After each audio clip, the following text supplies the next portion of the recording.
en seguridad pública, es decir, las policías o las Fuerzas Armadas o contra delitos de lesa humanidad, porque están muy relacionados con el tema de los derechos humanos.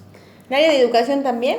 La ley de educación también, pero bueno, ahí vamos. El tema está en que dentro de la violencia institucional están todas las demás violencias a las que nosotros les derivamos los diferentes títulos: violencia de género, violencia o bullying laboral, violencia obstetricia, es decir, hay diferentes tipos de violencia que están dentro de la violencia institucional, pero que no está regida, no está tipificada como corresponde. Ay, Rosy, nos está A ver, haciendo caca. la violencia de género, por ejemplo, dentro de la violencia institucional, si nosotros lo hacemos así, está tipificado y está separado. Ahora, la violencia institucional abarca las instituciones, bien lo dice la palabra, institucional. Cuando hablamos, por ejemplo, de hostigamiento, de persecución, es una violencia que es difícil de... ¿Sería sutil en esos casos? Es una violencia sutil. Porque si te está hostigando, porque te está persiguiendo, que no, yo te cuento varias se percibe, pero es difícil de demostrar. Te cuento. Es invisible. Perfecto, te cuento. Vino a la radio una maestra, Patricia, que le mandamos un beso, que ha denunciado violencia de género institucional contra un vicedirector de Alejandro Carbón, una escuela muy conocida acá en Córdoba. Ajá. Ella y otra persona más también denunciaron, dos maestras. ¿Qué le hicieron? Le desestimaron la causa, las cambiaron de lugar, le mandaban a psicólogo y todo demás, ¿no es cierto? ¿Qué pasó? 3 docentes más este año volvieron a denunciar a la misma persona. Entonces ya son 5. Entonces reabrieron la causa de ella y es la que está denunciando de esto que es violencia de género institucional. Y quería que nos cuentes un poco más en detalle cómo sabemos nosotros que lo estamos sufriendo, ¿no? Porque el ninguneo o ese jefe que le decimos el chancho, a ver. ¿cómo lo diferenciamos? A ver, la violencia institucional, muchas veces podemos estar con un jefe que es sumamente diplomático y que ejerce violencia institucional. Ah, bien. A ver, no significa que esa persona tenga que agredirnos verbalmente, por ejemplo. Lo puede hacer mediante, por ejemplo, una orden o una directriz por parte, por así decirlo, de la parte educativa mal hecha. Es decir, por ejemplo, estaríamos ante violencia institucional cuando, te estoy dando un ejemplo práctico, por favor. como por ejemplo, cuando nosotros como funcionarios públicos tenemos el deber, por ejemplo, de agarrar y de decir que tal o tal escuela, dentro de tal aula, hubo, por ejemplo, un delito de un supuesto abuso. Cuando la maestra se entera de ello, va a la dirección y le dice que quiere agarrar y ejercer ese derecho de agarrar y de hacer el acta que corresponde y de iniciar acciones porque ese niñito está bajo su jefatura de alguna manera, claro, y bajo su cuidado. Y su responsabilidad, ¿no? Obviamente, su responsabilidad.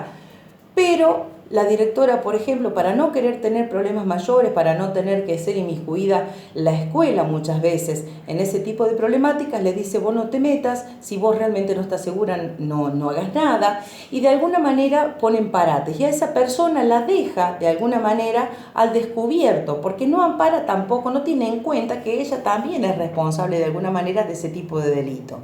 Y que porque ella agarra y le dice: no, pero yo tengo que hacerlo, usted fíjese, qué sé yo, qué sé cuánto, esta persona agarra y la empieza a limitar, o se empieza a enojar con ella, le empieza a agarrar, y como quien decimos en la jerga normal, la agarra de punto, la agarra de queso, es decir, empieza minuciosamente a hacer un camino de hormiga, ¿no es cierto? Desprestigiándola. A veces no solamente desprestigiándola, sino que cuando uno ridiculiza a una persona, por ejemplo, al frente de otras, genera un desmembramiento de esa persona, no solamente en su fase psicológica, sino en su parte física, porque la persona ya se siente que está en una institución donde ella trabaja sola, porque los otros no la acompañan en esa postura que ella tiene y que sabe bien a su entender y en su intelecto, raciocinio, de que está haciendo las cosas bien, pero los demás no lo acompañan porque no quieren el compromiso.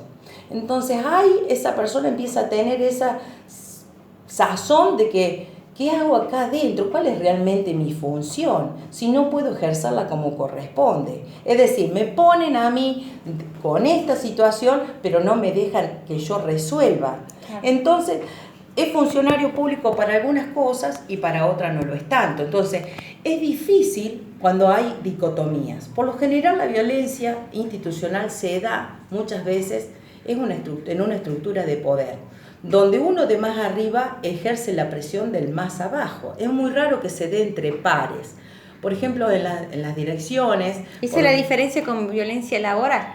Claro. La violencia laboral puede ser arriba, abajo, colateral. Bueno, depende de cómo sea la empresa. Hoy cuando hablamos de violencia institucional, como te dije, originariamente se trataba de eso, y ahora, como bien lo dice la palabra, es violencia hacia puertas adentro de la institución y puede abarcar cualquier tipo de empresa, puede ser horizontal o vertical. El tema es cómo lo hacen. Ahí ya tendríamos que hablar de lo que es liderazgo, porque por ejemplo en una empresa horizontal sabemos que siempre hay un líder que es innato y hay otros líderes que se van haciendo, ¿no? Pero el líder innato siempre tiene más fortaleza o más herramientas para ejercer el poder dentro de un grupo. Y muchas veces siempre cuando uno quiere decir algo, participar en algo, si esa persona tiene un ego muy grande, no le permite que el otro que el otro brille un poquito más, como digo yo. Serían celos. Como el celo laboral, funcional. El celo funcional. Bueno, yo con el tema del celo funcional, para que la gente sea más práctica y lo pueda entender, yo le llamo envidia. Que es un vicio que tenemos todos los seres humanos y que corrompe de alguna manera nuestra forma de ser y que no deja crecer a la institución, a ninguna. ¿Por qué? Porque es un vicio que desgraciadamente está dentro del ser humano. Y hoy día hay una competencia real de que para poder acceder hay que hacer y tener un montón de titulaciones, y muchas veces en esa carrera de competencia hay deslealtades. Cuando las estructuras son muy verticalistas, yo siempre digo que es como la ley de la escalera. No vaya a ser que subas un peldaño más, yo te bajo antes. Eso lo hace un jefe. El balde del cangrejo que el mal del cangrejo, bueno, sí. Es parte de la violencia institucional. ¿Cuál es el baile del cangrejo? Los cangrejos, que dice que vos pones muchos cangrejos dentro de un balde y ninguno logra salir, porque cada vez que uno intenta, los otros el otro lo baja. Bueno, no sube nada. No sube nada, todos se mueren. Exactamente, bueno, de esa manera. Qué figurativo, bueno, ¿no? Fíjate vos que Dios el ejemplo mío. Que vio acá Fernando. Rosy acá. Lo que dijo acá Fernando tiene mucha razón. A ver, yo quiero que se entienda. Muchas veces el celo funcional es por falta de conocimiento, ¿no es cierto?, e ignorancia. Y en otras posturas es porque desgraciadamente la ambición, la codicia y ciertos vicios del propio ser humano hacen que esa persona se sienta por ahí un poquito inferior o tienen miedo a veces a perder su estadio de labor. Es decir, ante una competencia... O peor todavía, que quede demostrado, queden en evidencia de que no están trabajando demasiado. Bueno, también. Pero a ver, yo siempre pienso eso le gusta a Rosy, que haga referencia. Cuando está el vago y el que labura. Hay que ser práctico y minucioso, porque las violencias institucionales se dan, te vuelvo a repetir, abarca todas esas otras violencias que están tipificadas, y a la hora de hacer una denuncia uno tiene obviamente que ver ese parámetro, ese gran abanico para ver en dónde encuadra. ¿Cuándo se vuelve institucional? Cuando esa violencia de género, cuando esa violencia laboral, cuando es todo dentro del trabajo. Por eso hay diferentes ramas a la hora de denunciar. Yo siempre le digo a la gente que tiene que armarse un plan de acción, no puede actuar porque sí. Es decir, hay diferentes estatutos, ¿no es cierto?, y diferentes raíces para dónde dirigirse. Eso es, porque de golpe viene, por ejemplo, en este caso una docente, ¿no? Sí. Y tiene, que es justo un vicedirector, y me decía, bueno, pero tiene contacto político, tiene nombre, y va a ser... Bueno, eso es la violencia institucional. ¿Qué pasó? A ver, a él se lo cajonean el año pasado. Este año se lo vuelven a abrir, ¿por qué? Porque 3 denuncias más, ya son 5. Entonces, acá vale si es acumulativo, si son varios los que denuncian.